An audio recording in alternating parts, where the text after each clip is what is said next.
আসন্ন ভারত বাংলাদেশ ম্যাচ নিয়ে এবার টাইগারদের কঠিন হুমকি দিল হিন্দু মহাসভা। এ মাসে ভারত সফরে যাচ্ছেন বাংলাদেশ দল। সেখানে নাজমুল হোসেনরা খেলবেন 2টি টেস্ট ও 3টি টি-20 ম্যাচের 2টি সিরিজ।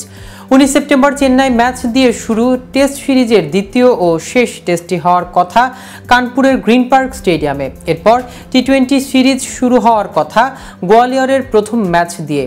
তবে কানপুরে বাংলাদেশ ভারত দ্বিতীয় টেস্টে ঝামেলা করার হুমকি দিচ্ছে অখিল ভারত হিন্দু মহাসভা নামে একটি ভারতীয় ধর্মীয় সংগঠন। কিন্তু কেন হিন্দু মহাসভার টার্গেট কেন বাংলাদেশের প্রতি? টাইগার ক্রিকেটারদের প্রতি এত ক্ষোভ কিসের? এই নিয়ে বিস্তারিত থাকছে আজকের প্রতিবেদনের বাকি অংশে। কেটিভি ক্রিকেট চ্যানেল থেকে আপনাদের সাথে আছি আমি মাহমুদুর রহমান সিয়া। কানপুরে দ্বিতীয় টেস্ট শুরু হওয়ার কথা 27 সেপ্টেম্বর। অখিল ভারত হিন্দু মহাসভা নামে ধর্মীয় সংগঠনটি এই হুমকি দেওয়ার কারণ জানিয়েছে। তাদের দাবি, শেখ হাসিনা সরকারের পতনের পর বাংলাদেশে হিন্দুদের উপর নৃশংসতা চালানো হয়েছে। সেখানে হিন্দুদের উপর হওয়া অত্যাচারের প্রতিবাদ করতে বাংলাদেশ ভারত এই দুটি ম্যাচ বাতিলের আহ্বান জানাচ্ছে তারা। এর আগে গোয়ালিয়রে প্রথম টি-20 ম্যাচটি বাতিল না করলে পিচ কুপিয়ে নষ্ট করার হুমকি দিয়েছিলেন হিন্দু মহাসভার ভাইস প্রেসিডেন্ট জাভিয়েল ভরদাজ। 6 অক্টোবর হওয়ার কথা সিরিজের প্রথম টি-20। কিছুদিন আগে ভরদাজ সংবাদ সংস্থা পিটিআইকে বলেছেন, বাংলাদেশে হিন্দুদের উপর নৃশংসতা চালানো হয়েছে, মন্দির ভাঙা হয়েছে। এই কারণে হিন্দু মহাসভা সিদ্ধান্ত নিয়েছে গোয়ালিয়রে ভারত বাংলাদেশ ম্যাচে প্রতিবাদ জানানো হবে। সেই হুমকিতে বিসিসিআই খুব একটা কান না দেওয়ার কারণে হয়তো কানপুর টেস্ট নিয়ে নতুন করে হুমকি দিয়েছেন দলটি। স্থানীয় গোয়েন্দা সংস্থা নতুন হুমকির বিষয়টি বিসিসিআইকে অবহিত করেছে। ভারতের সংবাদ মাধ্যম মাইকেলের সূত্র জানিয়েছেন, বিসিসিআই উত্তর প্রদেশের মুখ্যমন্ত্রী যোগী আদিত্যনাথের সঙ্গে কথা বলবে। এমনকি তারা দ্বিতীয় টেস্টের জন্য ভেন্যু ইন্দোরে সরিয়ে নেওয়ার কথা ভাবছেন বলে মাইকেল খবর দিয়েছেন। অন্যদিকে প্রশ্নটা তুলতে পারে যে কেউ বাংলাদেশ সিরিজ জিতে নিয়েছে নাকি পাকিস্তান সিরিজ হেরেছে।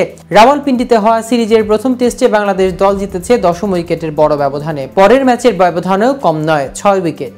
নাজমুল হোসেনের দল যে ভালো খেলেই সিরিজ জিতেছে সেটি মাঠের পারফরমেন্স দেখে যে কেউ বলতে পারবেন। রবিচন্দ্রন আশ্বিনও মনে করেন যোগ্যতার দল হিসেবে জিতেছে বাংলাদেশ। তবে শান মাসুদের ধবল ধোলায় সূত্রে পাকিস্তান ক্রিকেটের জন্য খারাপই লেগেছে ভারতীয় অফ স্পিনারের।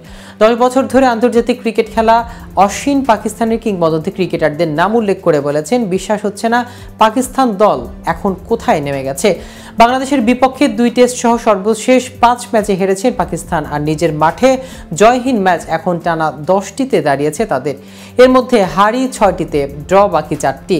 এরই মধ্যে ওয়ার্ল্ড টেস্ট চ্যাম্পিয়নশিপ র্যাঙ্কিংয়ে 8 নম্বরে নেমে গেছেন শান মাসুদের দল, আর রেটিং কমে দাঁড়িয়েছে 1965 সালের পর সর্বনিম্নে। অশ্বিন পাকিস্তান দলের এই বাজে পরিস্থিতি নিয়ে কথা বলেছেন নিজের ইউটিউব চ্যানেলে। বাংলাদেশে কি দুর্দান্ত এক জয়ই না পেয়েছে, আর কি হতাশা এক সিরিজই না কাটলো পাকিস্তানের। পাকিস্তান সহজেই হারিয়ে দেওয়ার মতো দল নয়, কিন্তু নিজেদের মাঠে 1000-এরও বেশি দিন ধরে ওরা ম্যাচ জেতেনি। 2021 সালের ফেব্রুয়ারির পর ঘরের মাঠে না জেতা পাকিস্তান নিয়ে কথা বলতে গিয়ে দেশটির কিংবদন্তি খেলোয়াড়ের নাম নিয়েছেন অশ্বিন। আমার সবচেয়ে বেশি খারাপ লেগেছে কার জন্য জানেন?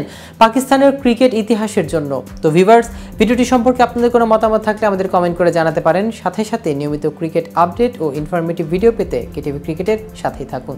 ধন্যবাদ সবাইকে।